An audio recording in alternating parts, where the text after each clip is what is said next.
Welcome to an online workshop on the topic of transferable skills, sponsored by the Office of Career and Professional Development at the University of Hartford. Let's begin by addressing the question of what are transferable skills. These could be a variety of skills, either developed or used in one experience, that can be successfully transferred to another environment in a future experience. This other environment could be a different job with different responsibilities, or could be a shift from one industry to the other, or it could even be an entirely different setting in a different sort of an experience. Transferable skills are known for their portability aspect, so much so that they're often known as portable skills as well. Transferable skills can be really important for those individuals who are applying for roles that they have not been in before, or are changing their field altogether. As seen in the case of college graduates who have little to no work experience, transferable skills can be a significant part of their overall profile. Basically, if you don't have direct hands-on experience in the field that you are trying to pursue, transferable skills can be a crucial element of your application. One thing you need to remember is that most employers are not looking for you to have the same experiences as mentioned in their job descriptions. What they are looking for is potential. The skills you mention in your profile help them find that potential. A lot of students do feel that they might not even have transferable skills. Well, that's where they're mistaken. All of us do possess transferable skills, which leads us to the next question of where do we find them?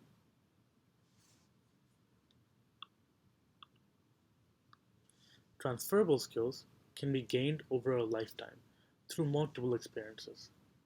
For college students, you may gain these skills from inside or outside the classroom. You're probably using these skills when it comes to academic experiences like research work or group work.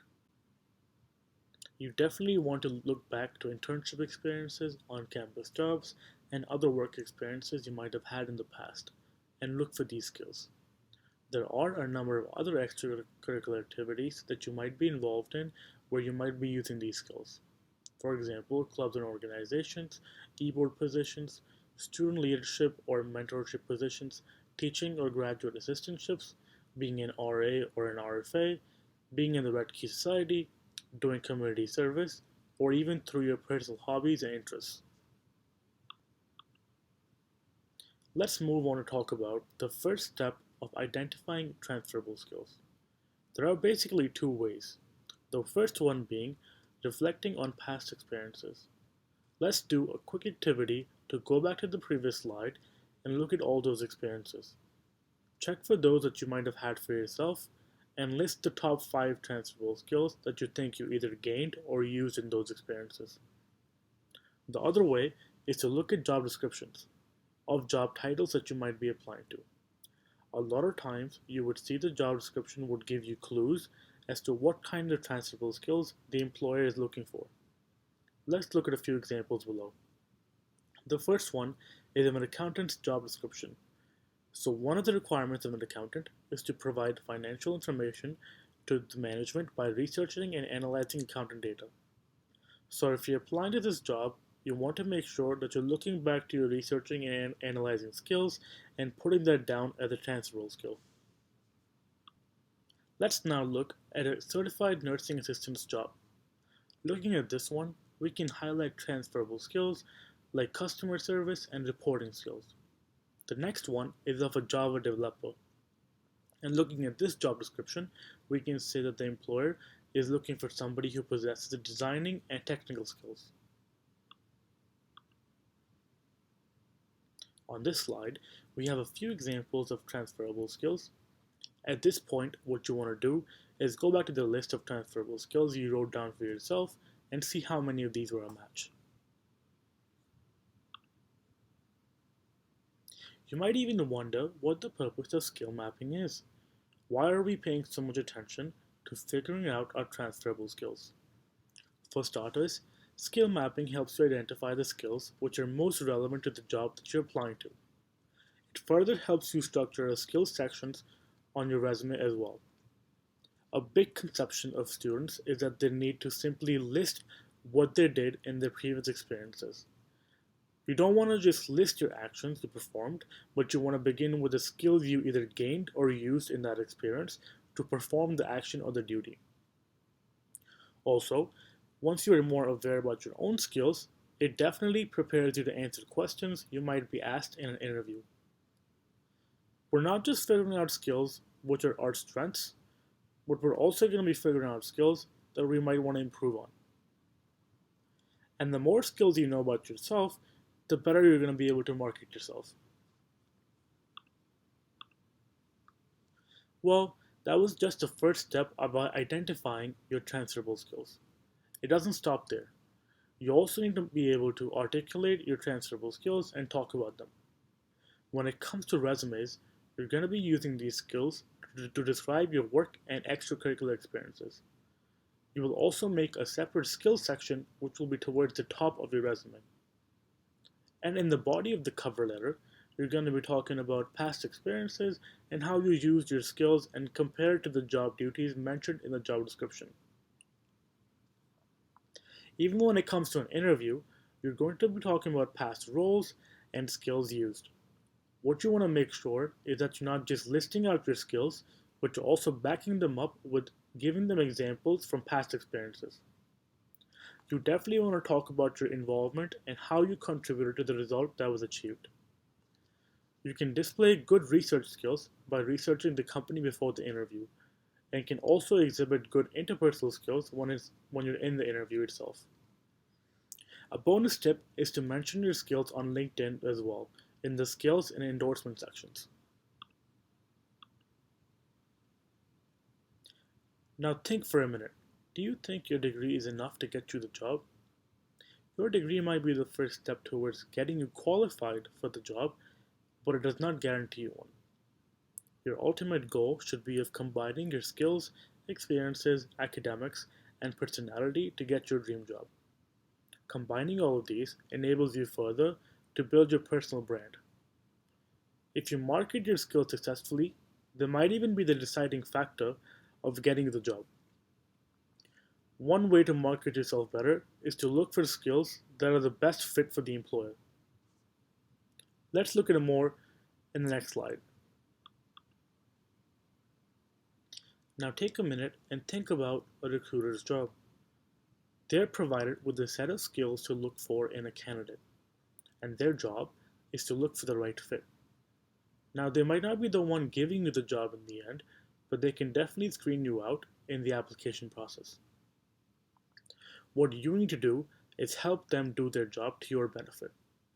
It is your transferable skills that set you apart and help them in identifying you as the right fit.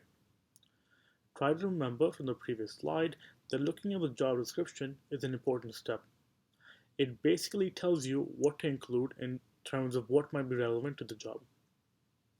You can further relate your skills and how they can be used towards the job mentioned by the employer.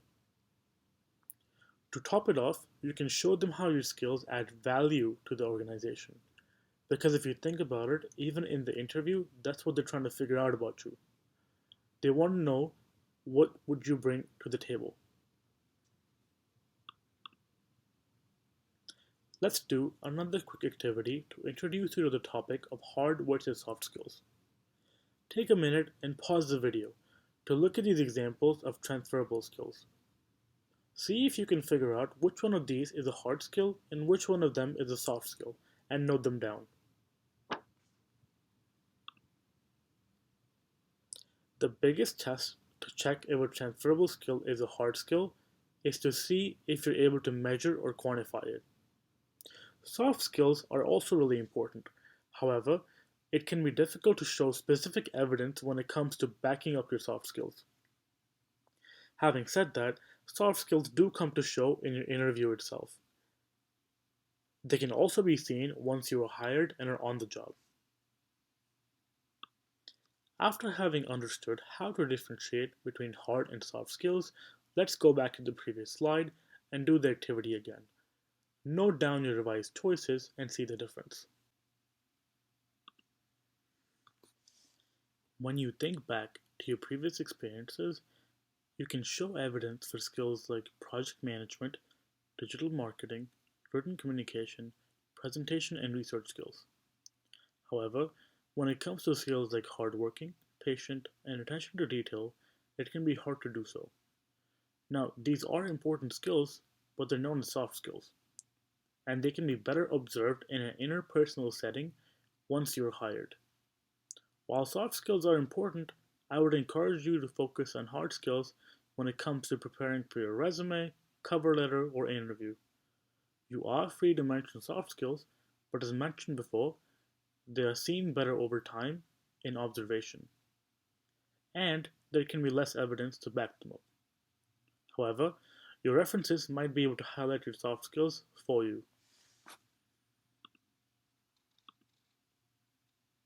On this slide, we have the top skills employers look for in a candidate. Make sure that when you're highlighting some of your transferable skills, they do fall into these categories.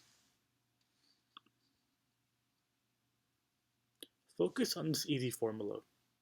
Transferable skills plus action performed equals result achieved.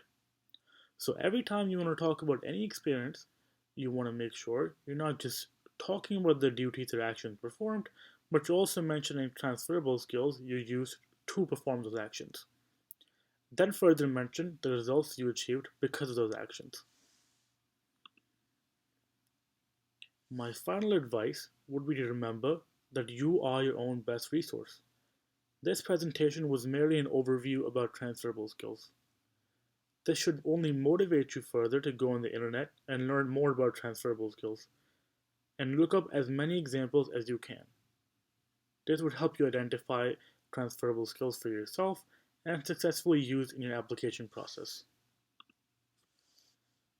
Don't forget to explore more career workshops and events on our office website as mentioned on this slide.